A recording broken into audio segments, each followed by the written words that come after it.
Hi guys, welcome back to my channel. কেমন আছো তোমরা? আশা করি সবাই খুব ভালো আছো। আমিও ভীষণ ভালো আছি।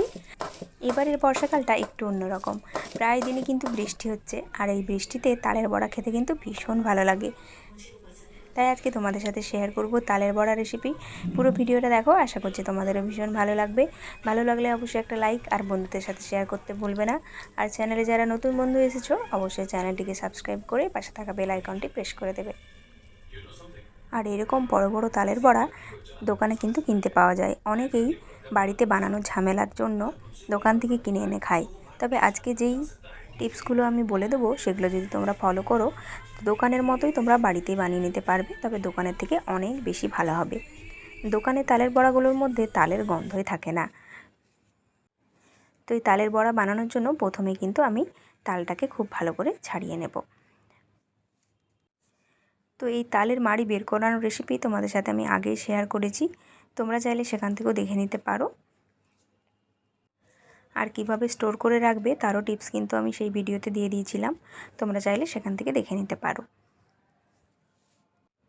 তো তালটাকে প্রথমে ভালো করে ধুয়ে নিয়েছিলাম, তারপর দেখো এই ছালটাকে ছাড়িয়ে নিয়ে আটিগুলোকে জল দিয়ে খুব ভালো করে মেখে নিচ্ছি, যাতে তালের সত্ত্বটা খুব ভালোভাবে বেরিয়ে আসে।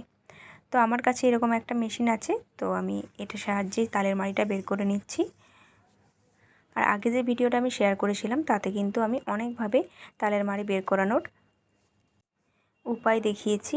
তো তোমরা যারা দেখোনি এখনও, তারা কিন্তু সেখানে গিয়ে দেখে নিতে পারো। এবার এটাকে একটু ছাঁকনি দিয়ে ছেঁকে নেব, কারণ এর মধ্যে অনেক তালের যে রোঁয়াগুলো থাকে সেগুলো থেকে যায়, তো সেগুলো মুখে পড়লে ভালো লাগে না খেতে। তো ভালো করে ছেঁকে নিয়ে আমি গরম বসিয়ে দিলাম, কারণ তাল আমি কাঁচা তাল ব্যবহার করি না, গরম করেই ব্যবহার করি। এবার দেখো আমি মাপ মতো সুজি নিয়ে নিচ্ছি, তো তোমরা যতটা পরিমাণ বানাবে সেই হিসেবে নিয়ে নেবে। আমি এখানে 1 কাপ মতো সুজি নিয়েছি, আর 1 কাপ মতো চিনি নিয়েছি। মিষ্টিটা অবশ্যই তোমাদের পছন্দ মতো নিয়ে নিও।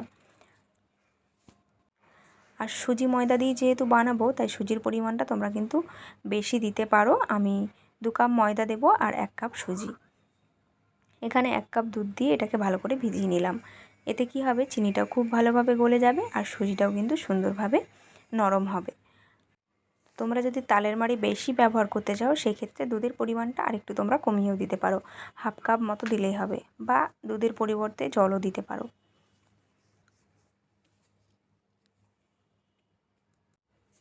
এবার এটাকে রেস্টে রেখে দেবো। ততক্ষণ দেখো তালটা কিন্তু খুব ভালো করে গরম হয়ে গেছে। তো 10 থেকে 15 মিনিট আমি রেখে দিয়েছিলাম ঠিক এভাবে। আর চিনিটা সুন্দরভাবে গলে গেছে, দেখতেই পাচ্ছ।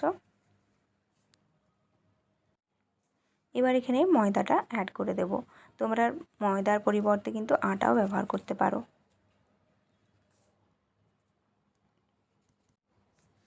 খুব ভালো করে এখন আমি মিশিয়ে নিচ্ছি। তো একবারে 2 কাপ দেবো না, প্রথমে 1 কাপ দিয়ে ভালো করে মিশিয়ে নেওয়ার পর আরেক কাপ ময়দা এখানে অ্যাড করছি। আর 1/2 কাপ চালের গুঁড়ো অ্যাড করব। তোমরা যদি চালের গুঁড়ো না দিতে চাও, তো সেক্ষেত্রে তোমরা স্কিপও করে যেতে পারো। তবে চালের গুঁড়োটা দিলে টেস্টটা আরেকটু বেশি ভালো আসে। তো এখানে আমি আতপ চালের গুঁড়ো দিয়েছি। এবার তালের যে মাড়িটা বের করে রেখেছিলাম, এটা গরম করে নিয়ে ঠান্ডা করে নিয়েছি। তো এই তালের মাড়িটা এবার দিয়ে দেবো। আর তালের মাড়িটা দেওয়ার পর কালারটা কতটা সুন্দর আসছে তোমরা দেখেই বুঝতে পারছো।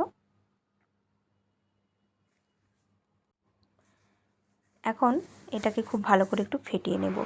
তাহলে এখানে কোনো রকমের সোডা ব্যবহার করতেই হবে না, সুন্দরভাবে কিন্তু ফুলে যাবে। আর তবে একই ডাইরেকশনে ফেটাতে হবে, দুদিকে ফেটিয়ে নিলে কিন্তু হবে না। 10 থেকে 15 মিনিট এভাবে আমি ফেটিয়ে নিয়েছি। এখন নারকেল দিয়ে দেবো। আমার কাছে ড্রাই নারকেল ছিল, দিলাম। তোমাদের কাছে ফ্রেশ থাকলে তোমরা ফ্রেশটাও দিতে পারো। এবার দিয়ে দেবো মৌরি।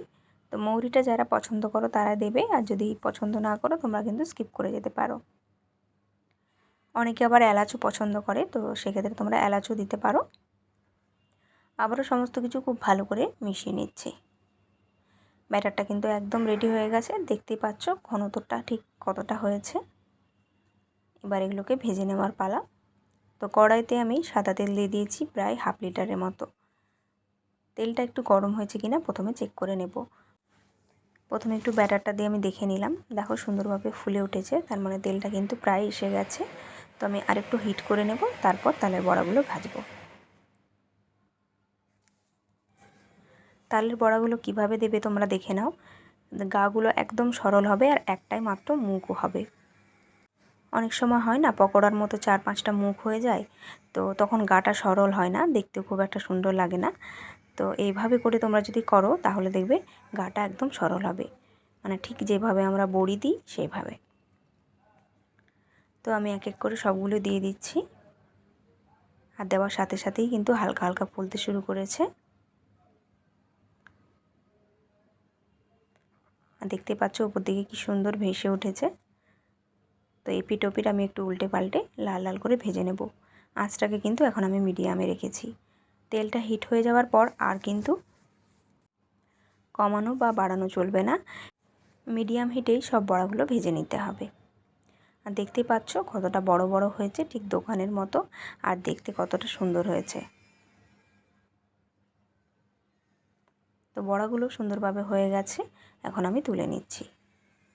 বড়া যদি সুন্দরভাবে ফুলে যায় তার মানে ভেতরে কিন্তু কাঁচা থাকার কোনো ভয় থাকে না। আর যাদের তালের বড়া ফেটে যায়, এই কারণেই ফাটে, তারা একদম হালকা আঁচে বড়াটাকে ভাজে, ওই জন্য বড়াটা ফাটতে শুরু করে। তো বাকি বড়াগুলো কিন্তু আমি একইভাবে ভেজে নেব। আর দেখতেই পাচ্ছ কতটা সুন্দরভাবে ফুলে উঠছে। এই বর্ষার দিনে বিকেলবেলা কিন্তু বেশ ভালো লাগে, আবার সকালবেলা চায়ের সাথে বাসি থাকলে সেটাও কিন্তু খেতে খুব ভালো লাগে। পিঠে পায়েস দেখবে একটু বাসি হলে বেশি ভালো লাগে। তো সকালবেলা চায়ের সাথেও কিন্তু তোমরা এটা সার্ভ করতে পারো। আর প্রত্যেকটা বড়া কিন্তু একইভাবে তৈরি হচ্ছে, আমি মাপ মতো দিচ্ছি বলে প্রত্যেকটা বড়া কিন্তু সমান হচ্ছে। তোমরা কিভাবে তালের বড়া বানাও অবশ্যই কিন্তু আমাকে জানিও। আর যারা বানাতে জানো না তারা আমার রেসিপিটা দেখে অবশ্যই একবার ট্রাই করো, আর আমাকে জানিও তোমাদের কেমন লেগেছে। আর চালের গুঁড়িটা আমি এই জন্যই ব্যবহার করেছি, একটা ক্রিস্পি ভাব আসবে, মানে ওপরটা একদম ক্রিস্পি থাকবে আর ভেতরটা একদম সফট হবে। তো তোমরা একবার এভাবে করে দেখো, আশা করছি তোমাদেরও খুব ভালো লাগবে। তো এগুলোও ভালোভাবে ভাজা হয়ে গেছে, তো আমি এখন একটা পাত্রে তুলে নেব।